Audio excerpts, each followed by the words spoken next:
तालिबान के बहाने एमपी में सियासत, कांग्रेस पर शिवराज के मंत्रियों का निशाना, कांग्रेस नेताओं की चुप्पी पर भी सवाल, बीजेपी इतना क्यों मचा रही बवाल।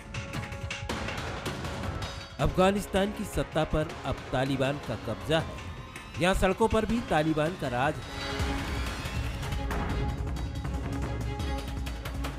और सरकार में भी उसी की हुकूमत।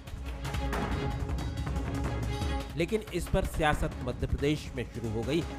काबुल से करीब 1486 किलोमीटर दूर भोपाल में कांग्रेस की तुलना तालिबान से की जाने लगी है, वो भी एक सिक्के के दो पहलू वाले अंदाज में। तालिबानों ने जो कुछ किया है अफगानिस्तान की धरती पर, वो क्या मानवता के लिए अच्छा है? क्या उसका विरोध नहीं होगा? और इसलिए कांग्रेस और तालिबान जो एक सिक्के के दो पहलू करके मैंने ट्वीट किया है, तो उसमें विरोध क्या है भाई? कांग्रेस ने तालिबानियों का विरोध कहाँ किया? 17 अगस्त को रामेश्वर शर्मा ने ट्रेंडिंग इशू तालिबान पर मध्य प्रदेश की सियासत को गरमाने की कोशिश की। असर ये हुआ कि अगले दिन 18 अगस्त को शिवराज सरकार के दो मंत्री भी अपने बयान को लेकर ट्रेंड करने लगे। एक ने दिग्विजय सिंह को तालिबानी मानसिकता से ग्रस्त बताया, तो दूसरे ने तालिबान पर कांग्रेस के बुद्धिजीवियों की चुप्पी पर सवाल उठाए। अब दिग्विजय सिंह जी स्वयं तालिबानी मानसिकता के से ग्रसित हैं। कांग्रेसी हों या दिग्विजय सिंह जी जैसे नेता हो, उन्होंने हर समय तालिबान को प्रश्रय देने और उनकी नीतियों का संरक्षण करने का प्रयास किया है। तालिबान के और आतंकवाद के खिलाफ भारतीय जनता पार्टी शुरू से रही है, लेकिन तथाकथित नेता कांग्रेस के जो हमेशा आतंकवादियों के खिलाफ कोई कार्रवाई होती थी कश्मीर में, तो भी आतंकवादियों के सपक्ष में बोलते थे, सरकार के खिलाफ बोलते, राष्ट्रभक्तों के खिलाफ बोलते, राष्ट्र के खिलाफ बोलते हैं। लेकिन आज उनके मुंह सिले हुए बोल क्यों नहीं रहे तालिबान के खिलाफ? और जो तथाकथित अवार्डी जरा सी बात पर अवार्ड वापस करते थे, मानवाधिकार की बात करते थे, अब दुनिया के मानवाधिकारवादी कहाँ चले गए? लगातार दूसरे दिन तक तालिबान का टैग कांग्रेस पर चस्पा किया जाने लगा, तो उधर से भी पलटवार हुआ। बेरोजगारी चरम सीमा पे है, बेरोजगारों को लाठियों से मारा जा रहा है। बेटियां जो हैं अपने छोटे छोटे बच्चों को लेके बीजेपी कार्यालय के बाहर बैठी हुई है। उनकी चिंता करने की बजाय कभी पाकिस्तान, कभी अफगानिस्तान, कभी तालिबान, कभी इधर उधर की बात करने, मूल मुद्दों से कैसे ध्यान भटकाया जाए, कैसे मध्य प्रदेश की जनता ये नहीं पूछ ले कि मध्य प्रदेश बेरोजगार में नंबर 1 कैसे बना। अब सवाल यह है कि आखिर तालिबान से कांग्रेस को जोड़ने की सियासत क्यों हो रही है? क्या तालिबान के नाम पर कांग्रेस की घेराबंदी बीजेपी के लिए फायदेमंद साबित हो सकती है? जानकारों की माने तो पाकिस्तान के नाम पर पहले भी ध्रुवीकरण की सियासत देखने को मिल चुकी है। आतंक, पाकिस्तान, शरिया कानून ऐसे मुद्दे हैं जो एक धर्म विशेष से जोड़े जाते हैं। इस धर्म विशेष को लेकर कांग्रेस पर तुष्टीकरण की राजनीति के आरोप भी लगते रहे हैं। ऐसे में अगर ये कहें कि तालिबान के बहाने बीजेपी कांग्रेस को सियासी चारा देकर घेरने की कोशिश कर रही है, तो गलत नहीं होगा। नमस्कार, मैं हूं सोहेल खान और हमारा आज का मुद्दा है मध्य प्रदेश में तालिबान। मध्य प्रदेश में भी तालिबान सियासी मुद्दा बना हुआ है, लेकिन यहां तालिबानी सोच को कांग्रेस पार्टी से जोड़ने की सियासत भी हो रही है। एक के बाद एक बयान और ऐसे बयान सामने आए हैं जिससे लगता है कि तालिबान पर ध्रुवीकरण की सियासत शुरू हो गई है। आज हम इसी पर चर्चा करेंगे। मध्य प्रदेश में तालिबान पर सियासत के मायने भी तलाशेंगे और जो मेहमान मेरे साथ आज की चर्चा में जुड़ेंगे उनसे आपको मिलवाता हूं। डॉक्टर सत्यप्रकाश शर्मा वरिष्ठ पत्रकार हैं, बहुत स्वागत है डॉक्टर सत्यप्रकाश। पंकज चतुर्वेदी साहब जुड़े हैं, बीजेपी प्रवक्ता हैं, बहुत स्वागत है। अजय सिंह यादव साहब कांग्रेस प्रवक्ता हैं, स्टूडियो में मेरे साथ मौजूद हैं, बहुत स्वागत है अजय सिंह साहब आपका भी। शुरुआत आज के इस चर्चा के neutral umpire doctor Satyaprakash Sharma के साथ। सत्यप्रकाश जी, आज की जो रिपोर्ट हमने दिखाई है वो अपने आखिर में कई तरह के सवाल छोड़ती है। क्या वाकई तालिबान के नाम पर बीजेपी कांग्रेस की घेराबंदी कर रही है? और क्या वाकई किसी धर्म विशेष से जुड़े मुद्दे, चाहे आतंक हो, पाकिस्तान हो, शरिया कानून हो, ये सिर्फ राजनीतिक फायदे लेने के लिए उठाए जाते हैं या फिर डॉक्टर सत्यप्रकाश को इसके पीछे कुछ और सियासी रणनीति भी नजर आती है?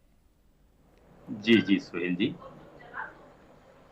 सबसे पहले तो जो तालिबान संगठन है ये इंटरनेशनली रिकॉग्नाइज्ड टेररिस्ट संगठन है। ऐसे संगठन से किसी भी व्यक्ति की तुलना करना, वो हिंदुस्तान का, अगर कोई हिंदुस्तान उसके बारे में अपना ओपिनियन रखता है या नहीं रखता है, अगर उससे उसको कंपेयर करते हैं तो मेरे ख्याल से किसी आतंकी संगठन से कंपेयर करना कहीं भी उचित नहीं है, चाहे वो मध्य प्रदेश सरकार के लोग हों या दूसरी पॉलिटिकल पार्टीज के लोग। ठीक, एक बात जी। अब रही बात, दो चीजें आपने कही, तुष्टीकरण, तो मुझे दिखता है क्योंकि ये आप जानते हैं कि भाजपा एक ऐसी पॉलिटिकल पार्टी है जो देश में एक बड़े वर्ग को अपने विभिन्न आयामों के माध्यम से जोड़ने का बड़ा काम करती है, और ऐसे प्रयोग उसने कई बार किए हैं जी। उत्तर प्रदेश के चुनाव में भी कई ऐसे प्रयोग कर चुकी है। और दूसरा 2019 या 2014 के चुनाव में भी, 2019 का तो 2014 का तो पूरा डेवलपमेंट पर था, लेकिन 2019 के चुनाव में उसने ये सब किया था। और हर पॉलिटिकल पार्टी का धर्म होता है कि किसी भी रास्ते से जहां से भी उसको वोट मिले, यानी वोटर्स को बू करे, ये हर पार्टी का अपनी आइडियोलॉजी होनी चाहिए, लेकिन उसमें कुछ मर्यादाएं बहुत जरूरी है जो देश के हित में, देश की डिग्निटी, देश की मानवता, इसको बनाए रखे। ये चाहे कांग्रेस की तरफ से हो, हालांकि कई बार ऐसा माहौल आता है कि कांग्रेस के लीडर्स भी एक वर्ग विशेष, अल्पसंख्यक वर्ग जिसको कहते हैं हम, उसको के बारे में कई बार ऐसे बयानबाजी कर देती है, उससे भी लगता है कि ये उस वर्ग को तुष्टीकरण करने के लिए या वोट में कन्वर्ट करने के लिए बयान देते हैं। तो दोनों पॉलिटिकल पार्टीज के बाद देखा जाता है, लेकिन ये कहीं ना कहीं देश की छवि के लिए या देश में जो लोग हैं उनके बीच में वैमनस्यता पैदा करने का एक बड़ा माध्यम है। भले आप वोट को ले, ये अच्छी बात है। अब जैसे कि आपके दो मिनिस्टर्स, मध्य प्रदेश के दो मिनिस्टर्स ने ये जो बयान दिया है कि उनका कृत्य उन्हीं जैसा है, देखिए आपको बताएं उन लोगों का जो कृत्य है तालिबान का, वो क्या कृत्य है, महिलाओं के प्रति उनका क्या उनकी मानसिकता है, क्या व्यवहार है, क्या ऐसे से हम किसी लीडर को जोड़ सकते हैं? हाँ, विचारधारा आप बता सकते हैं, उनकी विचारधारा से तो मैं तो शायद किसी भी मानव जाति को नहीं जोड़ सकता, मेरा जो ओपिनियन है। क्योंकि मानव जब मानव होता है तो उसके अंदर एक मानवता होती है, ह्यूमैनिटी होती है, और वहां पर तालिबान में जब मैं देखता हूँ महिलाओं के प्रति उनका जो व्यवहार है, लोगों के प्रति जो व्यवहार है, कहीं ना कहीं वह मानवता शर्मसार होती है। और ऐसे माहौल में अगर हम अपने देश को एक आतंकवादी संगठन से किसी भी व्यक्ति को जोड़े, मैं उसमें उचित नहीं समझता। और शायद इसको भाजपा भी की जो बड़ी लीडरशिप है वो भी कभी भी इस प्रकार के बयान मैंने करती हुई नहीं देखी है। ना मोदी जी नॉर अमित शाह या दूसरे पॉलिटिकल लीडर्स हैं, वो भी नहीं करते कभी ऐसा। लेकिन मध्य प्रदेश के दो मिनिस्टर्स ने जाने किस बात को लेकर, हो सकता है उनको मध्य प्रदेश में कुछ पॉलिटिकल गेन दिख रहा हो, जिसके अभी हाल ही में चुनाव तो है नहीं, लेकिन फिर भी उन्हें कुछ दिखता होगा, इसलिए उन्होंने ये बयानबाजी की है। जी चलिए, सियासत का ये सिलसिला अगर आगे बढ़ता है तो शायद उस बात पर से भी पर्दा हटे कि क्या कुछ बीजेपी नेताओं को दिखता है। पंकज चतुर्वेदी साहब शायद इस पर बहुत साफगोई से अपनी बात रख सकें। पंकज साहब, एक रिवाज है बीजेपी के अंदर कि अगर कोई नेता बयान देता है तो पार्टी उससे पल्ला नहीं झाड़ती, किनारा नहीं करती। हालांकि ये चीज़ कांग्रेस में नज़र नहीं आती, लोग ये कहकर कि ये उनका निजी बयान होगा पल्ला झाड़ लेते हैं, लेकिन बीजेपी के भीतर कोई बयान आता है तो समर्थन में कई बयान आने लगते हैं। इसी तरह से शायद कुछ इस मामले में भी हुआ, लेकिन क्या पंकज चतुर्वेदी भी इन बयानों का समर्थन करते हैं या फिर वो अपनी कुछ अलग राय रखते हैं? देखिए सोहेल जी, दो तीन विषय है। सबसे पहला विषय तो ये कि जो बात कमल पटेल जी ने, विश्वास जी ने, रामेश्वर जी ने कही जी, वो कांग्रेस पार्टी की सोच को लेकर कही है। और दुनिया में यदि किसी प्रकार के द्वंद्व प्रतिद्वंद्विता यदि है तो वो धारा और विचारधारा को लेकर है। झगड़ा किस चीज का है? थॉट प्रोसेस का ना। आइडियोलॉजी अलग है, विचारधारा अलग है, उसी बात को लेकर है। और जिस प्रकार की विचारधारा के साथ तालिबान काम करता है और जिस प्रकार तालिबान को सबसे पहला समर्थन इमरान खान और पाकिस्तान ने दिया है, चाइना ने उसको सपोर्ट किया है, ऐसे में ये बहुत जरूरी है कि भारत सरकार की जो पॉलिटिकल मूवमेंट है या पॉलिटिकल पार्टीज हैं भारत की सरकार की बजाय, सरकार का रुख तो बहुत स्पष्ट है कि उसने भारतीय लोगों को बचाया, तालिबान को मान्यता न दी है, न देंगे। लेकिन जो पॉलिटिकल पार्टीज है उनका भी रुख सामने आना चाहिए, उनकी सोच उनकी अप्रोच सामने आना चाहिए। और कांग्रेस का जो छोटे छोटे विषयों पर, जो कमल पटेल जी ने कहा, गलत नहीं कहा कि छोटे छोटे विषयों पर उसको वर्ग में, वर्ण में, जाति में कि खानों में बांटकर प्रस्तुत करने वाली कांग्रेस पार्टी इतने बड़े विषय पर मौन कैसे रह सकती है। राजनीतिक चिंतन की, मौलिक चिंतन की कांग्रेस पार्टी की आवश्यकता है, और वो इसलिए आवश्यकता है कि कांग्रेस पार्टी देश में प्रतिपक्ष है। विधायकों और सत्ता बल और संख्या बल के हिसाब से वो बहुत ज्यादा सशक्त नहीं है, पर यदि वोट प्रतिशत की बात, पंकज जी, क्या आपको ये लगता है कि तालिबान को लेकर कांग्रेसियों को फौरन बयान देना चाहिए थे? क्योंकि ये तो हमने देखा कि आपका भी जो आला लीडरशिप है उसकी तरफ से तो तालिबान को लेकर फिलहाल कोई बयान नहीं है। नहीं, देखिए सोहेल जी, सरकार भारतीय जनता पार्टी की, भारतीय जनता पार्टी के नेताओं ने स्पष्ट तौर पर कहा, और आज भी मैं आपके इस मंच से बोल रहा हूँ कि जो तालिबान कर रहे हैं उसको कोई भी उचित नहीं ठहराएगा। पर कांग्रेस के आला हो या अदना, कोई नेता, सब खामोश, छोटी छोटी बातों पर। और एक तो ट्वीट अब करना क्या था कांग्रेस को, कहीं जाने की जरूरत नहीं सोहेल भाई, अब तो ट्वीट कर देते हैं कांग्रेस के लोग, वैसे भी धरा ग्राउंड पर तो जाते नहीं है, तो ट्वीट कर देते हैं। और सवाल सिर्फ इस बात का है, जिस ओर शर्मा जी ने इशारा किया कि कांग्रेस पार्टी के मन में सिर्फ एक ही चीज होती है, वो होती है तुष्टीकरण। उन्होंने अल्पसंख्यक वर्ड का इस्तेमाल किया, मैं उसको थोड़ा और एलेबोरेट करता हूं कि मुस्लिम तुष्टीकरण की बात कांग्रेस पार्टी करती है। और भारतीय जनता पार्टी के लिए सबका साथ, सबका विकास और सबका प्रयास ये नारा है, और हम धर्मनिरपेक्षता की बात करते हैं। ठीक। और कांग्रेस ने सेक्युलरिज्म यानी धर्मनिरपेक्षता और तुष्टीकरण दोनों को मिला जुला, दोनों भिन्न है। सारे धर्मों का सम्मान एक अलग विषय है, लेकिन तुष्टीकरण, और ये मैं नहीं कह रहा हूं, मनमोहन सिंह जी ने कहा था कि देश के संसाधनों पर पहला हक मुस्लिमों का है, ये बतौर प्रधानमंत्री उनका बयान था। तो वो जो एक सोच, एक जो धारा चली आ रही है, वो कांग्रेस की विचारधारा को संदेह के दायरे में लेकर आती है कि क्या तालिबान के कृत्य पर कांग्रेस इतनी कमजोर है वैचारिक रूप से कि किसी के बोल नहीं फूट रहे। अरे विरोध गलत कहना पड़ेगा सोहेल भाई। मैं माफ कीजिए, रोक रहा हूँ आपको, समय थोड़ा कम रह जाता है। अजय सिंह साहब से जवाब ले लेते हैं। सिंह साहब, कुछ आरोप हैं, कुछ सवाल हैं पंकज जी के, मैं चाहूँगा आप सिलसिलेवार जवाब दे दें। तुष्टीकरण की बात कांग्रेस की तरफ से कही, दूसरी बात ये भी कि तालिबान के खिलाफ कांग्रेसियों के बयान नहीं आए, उन्होंने कहा कि ट्वीट ही कर देते। देखिए सोहेल जी, भारतीय जनता पार्टी के नेताओं को ये समझना चाहिए, ये गंभीर विषय है। इसमें भारतीय जनता पार्टी या कांग्रेस से ज़्यादा महत्वपूर्ण है भारत सरकार का क्या रुख है। हमारे मीडिया विभाग के राष्ट्रीय प्रभारी रणदीप सिंह सुरजेवाला जी ने 2 दिन पहले बाकायदा इस मामले में बयान जारी किया कि तालिबान जैसे आतंकी संगठन के मामले में सरकार को अपना रुख स्पष्ट करना चाहिए, राजनयिक संबंध खत्म करना चाहिए और अपने तमाम नागरिकों को वापस बुलाना चाहिए भारत में। उसके बाद ऑफिशियल बयान कैसा होता है पंकज जी अगले चरण में बताएंगे। अब मैं भाजपा के नेताओं की बात करूं जो बयानवीर बन गए हैं, ये वही विश्वास सारंग हैं जो कहते हैं 15 अगस्त 1947 के नेहरू जी के भाषण से महंगाई बढ़ गई, बाढ़ मध्य प्रदेश में आई क्योंकि कांग्रेस की वजह से। रामेश्वर शर्मा जी, कमल पटेल कहते हैं किसान तो सांप बिच्छू हैं, ये सांप बिच्छू की तरह फैले हुए हैं धरना देने के लिए। तो इनकी मानसिक दिवालियेपन का पता चलता है कि ये किस तरह के मानसिक स्तर पे बैठे हुए हैं, केवल और केवल अपने दिखने के लिए, एक भूख के लिए इस तरह के बयान देते हैं जो कि निंदनीय है। और अगर पंकज जी इस बात से सहमत हैं तो भारतीय जनता पार्टी की तरफ से ऑफिशियल बयान जारी करवाएं इस मामले में कि कांग्रेस के संदर्भ में यही भारतीय जनता पार्टी का ऑफिशियल रुख है। लेकिन तालिबान के मामले में एक बात जरूर आती है कि महिलाओं के ऊपर बड़े बड़े अत्याचार होते हैं, महिलाओं के प्रति उनका रुख गलत है। और भाजपा के नेता संजय पाठक कल वैक्सीनेशन के लिए महिलाओं को शर्मसार करते हैं।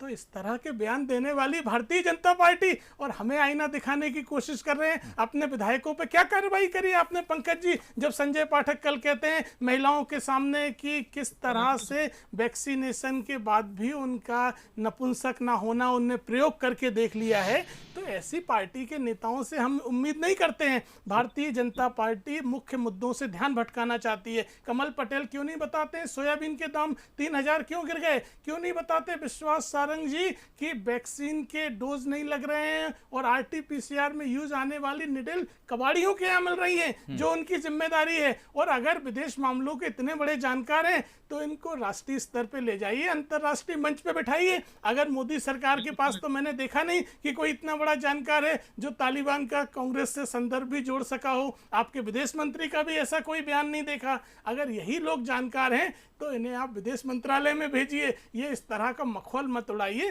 प्रदेश की जनता समझ चुकी है ये केवल झूठ फरेब मुद्दे से भटकाने की राजनीति है। ठीक, पंकज जी एक सवाल अजय सिंह साहब के साथ मैं भी जोड़ देता हूं। रणदीप सिंह सुरजेवाला का जिक्र किया, उनका बयान ये भी है कि इस वक्त गोलियां तो नॉर्थ ईस्ट के राज्यों के बीच भी चल रही हैं, तो फिर उन गोलियों में और अफगानिस्तान में चलने वाली गोलियों में क्या फ़र्क है, लेकिन केंद्र सरकार उन राज्यों की लड़ाई के बीच खामोश है। ये बयान सुरजेवाला का है।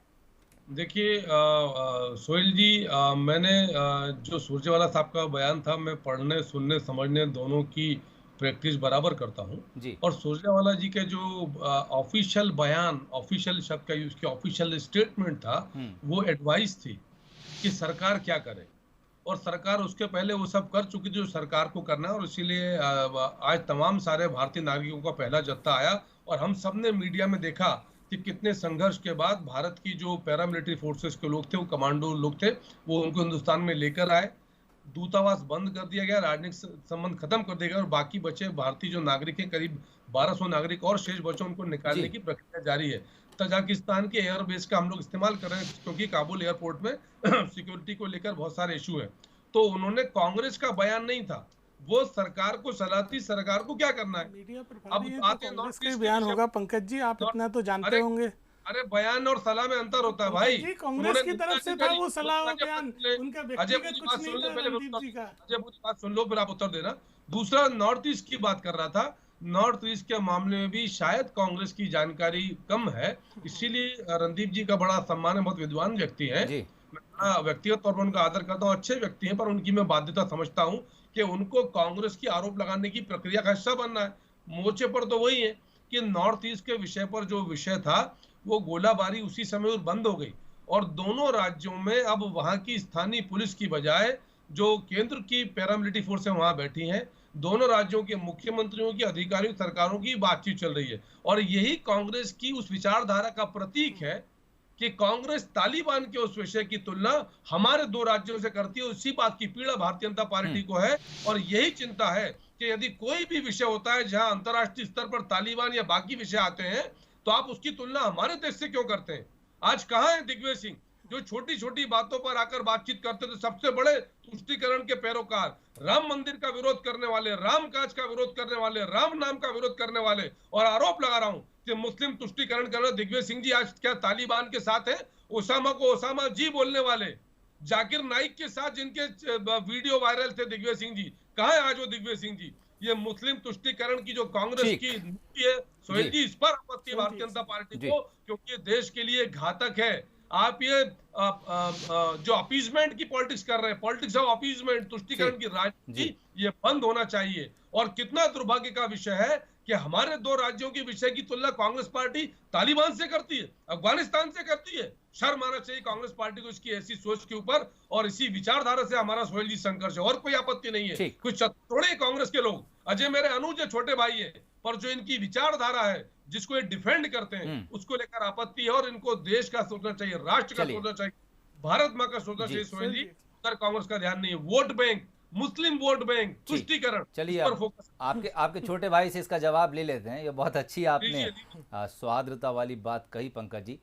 तमाम लोग जो हिंदुस्तान में रहते हैं, 135 करोड़ भारतीय हैं, हम सब आपस में न सिर्फ एक देश के नागरिक हैं, बल्कि भाई हैं, बहन हैं, कोई माता है, तमाम रिश्तेदारियां हैं। अजय सिंह साहब, लेकिन फिर भी तुष्टीकरण और ख़ासकर मुस्लिम तुष्टीकरण के आरोप आपकी पार्टी पर है। देखिए सुहेल जी, कांग्रेस पार्टी हमेशा देश के हितों के लिए बात उठाती है। आज़ादी के आंदोलन की पार्टी है, पंकज जी भी इस बात को अच्छे से समझ सकते हैं। हमारी पार्टी ने नॉर्थ ईस्ट के मामलों में चिंता जाहिर करी। आप कह रहे हैं सब ठीक हो गया। कल रात में राज्यपाल सत्यपाल मलिक जी के काफिले के ऊपर बड़ा भारी हमला होता है और आप कहते हैं कोई चिंताजनक बात नहीं है। राज्यपाल के काफिले के ऊपर हमला होता है, मैं ऑफिशियली कोट कर रहा हूं नाम के साथ, इस तरह से नहीं हो सकता है। और आप अपने देश की चिंता नहीं कर रहे हैं, हम किसी तरह की तुलना नहीं कर रहे हैं। तालिबान आतंकी संगठन है, कांग्रेस पार्टी का स्पष्ट मत है तालिबान को मान्यता नहीं मिलना चाहिए, इसमें कोई शंका की बात नहीं है। हमारे नेता रणदीप सुरजेवाला जी का मत ही कांग्रेस का ऑफिशियल मत है, मीडिया प्रभारी है, अधिकृत हैं वो कांग्रेस पार्टी की तरफ से मत रखने के लिए। मुझे बताइए, कमल पटेल, विश्वास सारंग और रामेश्वर शर्मा तो मीडिया प्रभारी भी नहीं है, तो उनका मत भारतीय जनता पार्टी का भी मत कैसे हो गया? ये मुद्दे भटकाने की राजनीति है, जनता सब समझती है। मध्य प्रदेश में लाठीचार्ज हो रहा है रोजगार मांगने वालों पे, महिलाएं बच्चों के साथ 2-2 महीनों के बच्चों के साथ आपके कार्यालय पे बैठे हैं, उन पे अत्याचार कर रहे हैं। इन मुद्दों की बात नहीं करना चाहते हैं आपके मेरे पास समय खत्म हो रहा है, माफ कीजिएगा, आखिरी मिनट है प्रोग्राम का। डॉक्टर सत्यप्रकाश, चलते चलते आपका फाइनल कमेंट लेना चाहूंगा। क्या देश के भीतर भविष्य में आप इस तरह की राजनीति की कोई जगह देखते हैं? जहां तक मेरा सोच है कि जब भी कोई डिप्लोमेटिक इश्यूज होते हैं जी, उन इश्यूज पर अगर कोई बयान जारी होता है तो वो सरकार की तरफ से होता है, पहली बात। हाँ, अगर दूसरी अपोनेंट पार्टी जो मेजर पार्टी है, बड़ी पार्टी है, उस पार्टी की तरफ से विद इन दी कंट्री और इन द हाउस ये सब चीजें उठाई जाती हैं जब कहीं देश का अहित हो रहा हो। मैं एक चीज और कहना चाहूंगा कि रिसेंटली कल की घटना है जी। कल 6 पुलिसमैन मिजोरम आसाम की पुलिस के बीच में जो फायरिंग में उनका डेथ हुआ है, तो वो इशू अभी खत्म नहीं हुआ है, वो वहां पर जारी है। लेकिन मैं फिर भी कहूंगा कि ऐसे कोई भी बयान ना किए जाए जिससे तालिबान जैसे संगठन को हिंदुस्तान जैसे पवित्र देश के लोगों को जोड़ा जाए जी। ये एक साफ सुथरी राजनीति होनी चाहिए, चाहे वो भाजपा के लोग हों या कांग्रेस के हों। दूसरा, दोनों पॉलिटिकल पार्टीज को मेरी एक एडवाइस है कि कभी भी देश में ऐसे मुद्दे ना उठाएं, चाहे कांग्रेस अगर मुस्लिम के प्रति उठाती हूँ, मैंने अब नाम ले दिया, मैं आप सबको बोल रहा था, या भाजपा हिंदुओं के लिए उठाती, जिससे देश में अलगाव पैदा हो।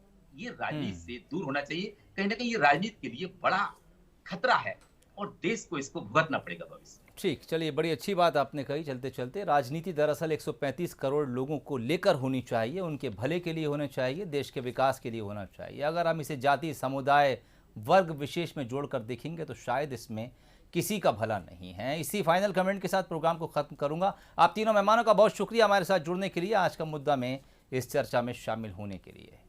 तो आज का मुद्दा में फिलहाल इतना ही, मुझे इजाज़त दीजिए। नमस्कार।